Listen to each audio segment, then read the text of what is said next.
Hello everyone, and once again welcome back to SQL Hunters. In today's session, we are going to learn how do we create our first database from the scratch.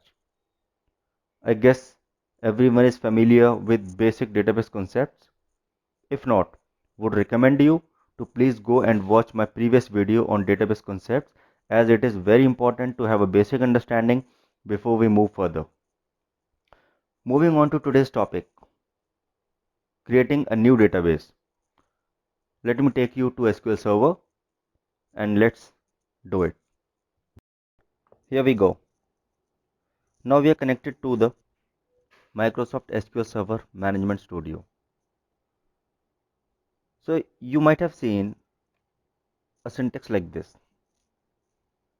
where it says create database name, then we give a primary file and then the log file and some other parameters as well. Looking at this, it seems a bit complicated to create a database, but don't you worry, leave it. We are not concerned about this. I'll be telling you the easiest way to create the database. Moving on to Object Explorer, here you can see, if we explore the database tab, you can see there are system databases and user defined databases as well. So now that we want to create a new database, what we are going to do is we simply right click on the database, choose new database, provide a name, testdb. This is going to be your database name, and simply hit OK. But before we hit OK, let's go through this wizard properly. This will help us understand what all makes up a database. So if you see, we have provided the database name, and below this we can see testdb and testdb underscore log. These are the two file types that are created. What are they and what do they do? So first database, if you see, it is a primary file group. That means this is the database file. Whatever data is stored in this database, in your testdb database, is stored in this file. Testdb underscore log is the file wherein it holds the information of all the recently executed actions by the database. I hope everyone is getting it. Let me tell you once again.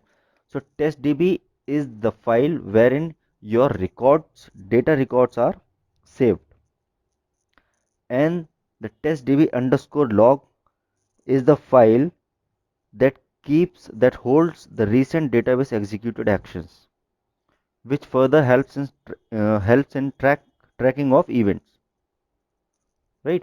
And testdb has the extension .mdf, and testdb underscore log, which is the log file, it has the extension .ldf.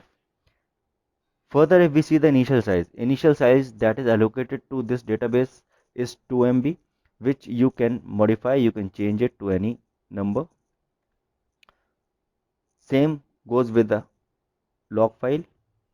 There is a auto growth property. Auto growth property says if the data on your database increases, the size increases, it automatically increases the size of this database. Further, there is an option of path where it tells you where is your data stored, where your files are stored. This could also be changed. You can keep it to your desktop or wherever you feel like doing. Let's hit OK, and you can see the status, it is executing. Remember, our database name is testdb. So now you can see here in the database, under database, you can see there's a new database created, which is testdb. If we explore this, this is all that we have got. If we check our system databases, under this also we have tables, views, synonyms, and service broker, storage, security, like this. And under testdb also we have the same objects. So other way of creating a database is much more simpler than this. We just have to write a statement and your work is done. So the statement is create database test db2.